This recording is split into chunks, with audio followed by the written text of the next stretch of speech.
आज तिघांनी अर्ज दाखल केल्याची माहिती महापालिका प्रशासनाने दिली आहे। उमेदवारी अर्ज दाखल करणाऱ्या संमिश्र प्रतिसाद मिळाला आहे। शहरातील एकूण 6 झोनपैकी केवळ 2 झोनमध्ये उमेदवारांनी आपले अर्ज सादर केले आहेत, तर उर्वरित 4 झोनमध्ये अद्याप खातेही उघडलेले नाही। आज अकोल्यात 343 उमेदवारांनी 613 उमेदवारी अर्ज विकत घेतले आहेत। आज दिवसभर दाखल झालेल्या अर्जाचा तपशील महापालिकेने दिला आहे। झोन क्रमांक 5 निवडणूक चुरशीची होण्याची चिन्हे असून येथे पहिल्याच दिवशी सर्वाधिक 2 नामनिर्देशन पत्र दाखल झाली आहेत।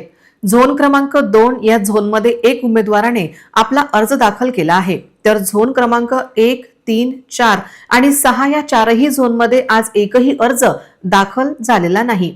उमेदवारांचा कल कमी असला तरी शनिवार, सोमवार व मंगळवार या दिवसात अर्जांची संख्या वाढण्याची शक्यता वर्तवण्यात येत आहे। प्रशासनाकडून सर्व झोनमध्ये अर्ज स्वीकारण्यासाठी चोख व्यवस्था करण्यात आली आहे। उर्वरित 4 झोनमध्ये उमेदवारांकडून मुहूर्त पाहून अर्ज भरले जाण्याची चर्चा राजकीय वर्तुळात आहे। इच्छुकांनी आज देखील अर्ज खरेदीसाठी मोठी घाई केली होती।